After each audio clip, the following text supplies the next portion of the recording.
morning. All right. As said just a moment ago, we'll be using the Pknot today.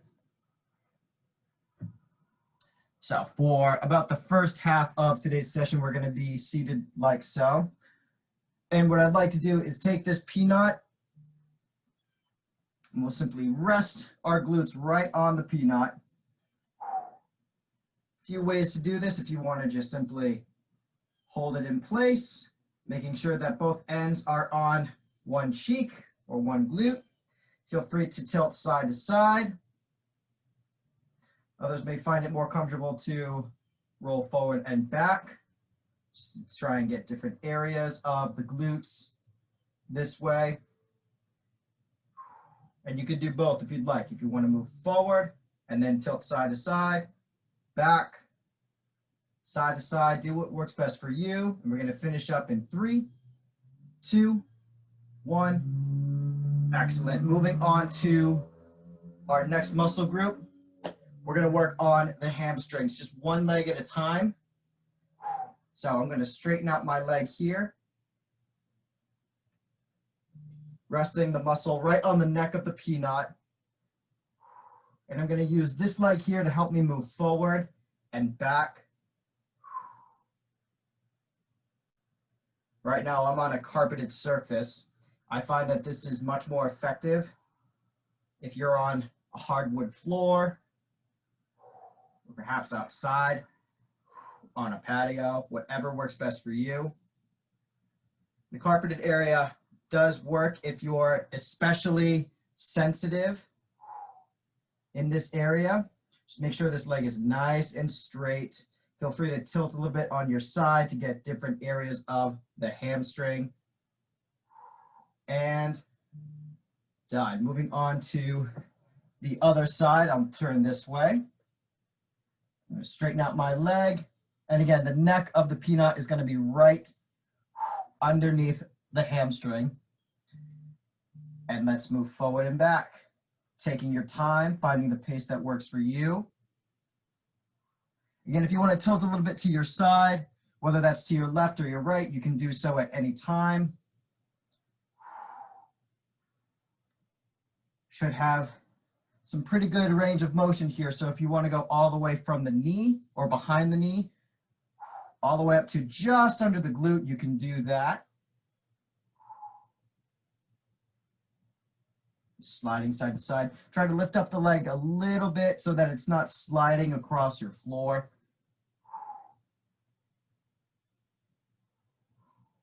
Make sure you're not shrugging at the shoulders either. And excellent. We're going to move on to working the calves. Very similar to the hamstrings. Make sure that neck is right under your calf muscle. Keeping that leg nice and straight. Very similar motion. One leg is bent. That's going to help us slide up and down. You get a little better view of what I'm doing here. Right from just under and behind the knee to right before we get to the ankle. And again, moving side to side.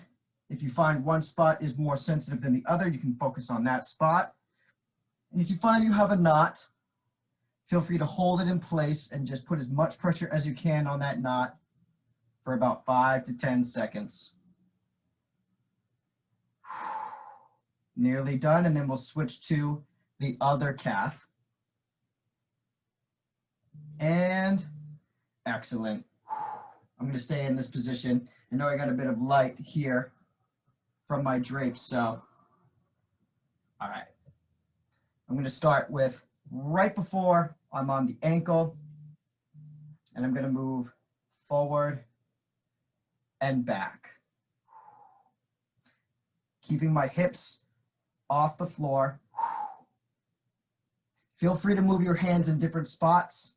Find what works best for you. Find what's most comfortable for you for the 45 seconds we have with this muscle. And then after this, we're going to go on all fours, on our knees and on our hands, and then we'll focus on the tibialis or the shin muscle so we can avoid shin splints. 10 more seconds. Again, find any knots and hold for a few seconds if you have them. If not, just rolling back and forth. All right, moving on. We're going to take that Pknot.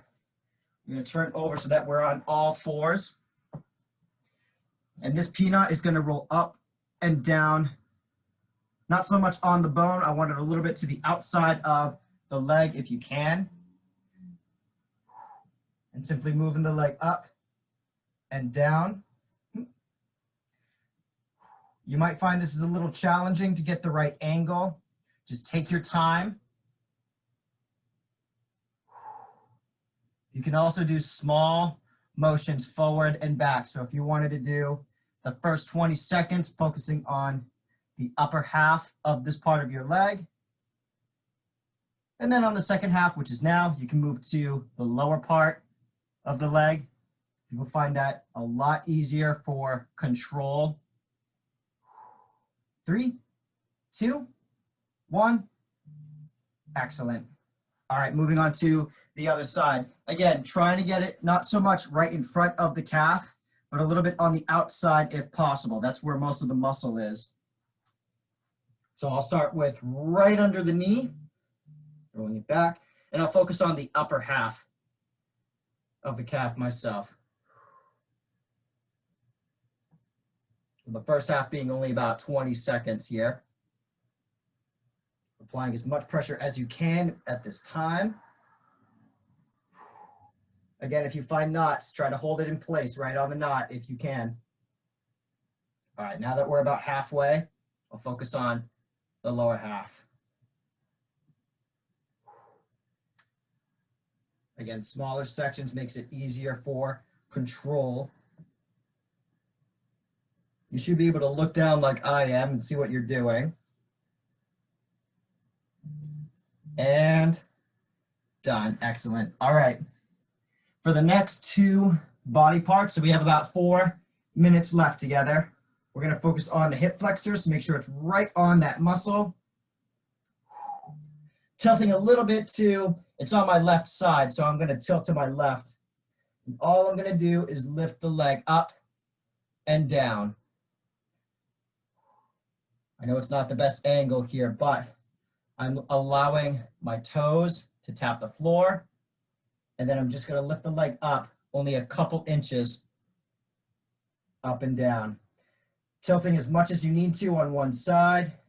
Again, you can play with this a little bit, so if you want to work on a lower section of the hip, you can. Try to make sure it's on the muscle, not so much the bone. Taking your time, finding the pace that works for you.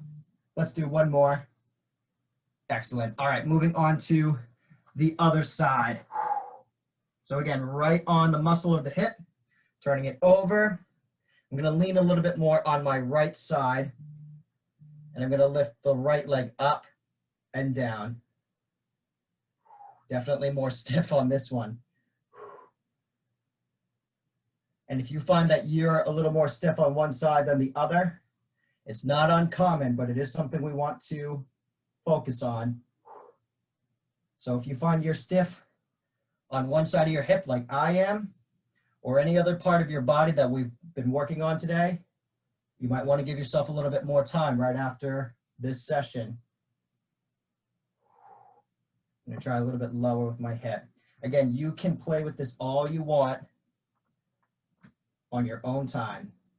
3, 2, 1, excellent. All right, 2 minutes to go. The last thing I want to focus on is the forearm. So, still lying on our front, we'll place our hand like so, right on the wrist here, right on the neck, and we're gonna move forward and back.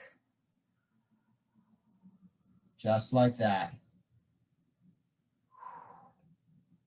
Applying as much pressure as you can on the Pknot. So I have my hand placed like so. So the thumb is up. I'm going to do it for only about half the time we have with this side. And then I'll turn it over and get different muscle groups for the forearms this way.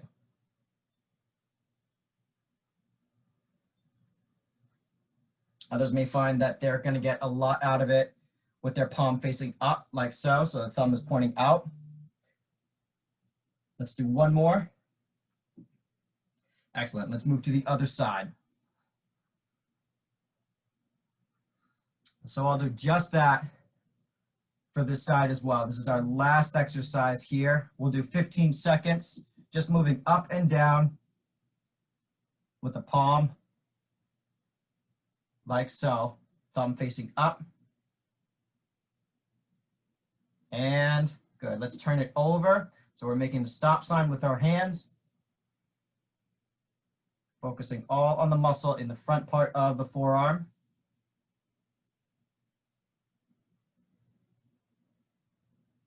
Last one here, and let's turn our palm over so that it's facing the ceiling.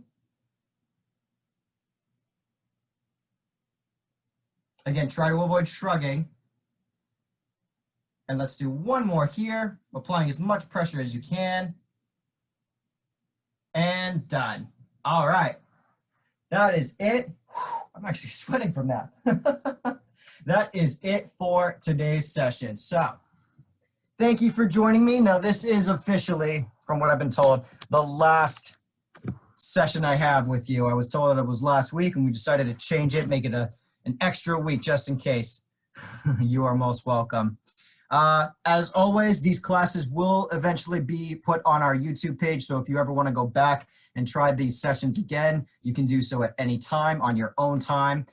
Make sure you drink plenty of water both before and after these sessions. Have a great rest of your day, and I'll see you in the next workout.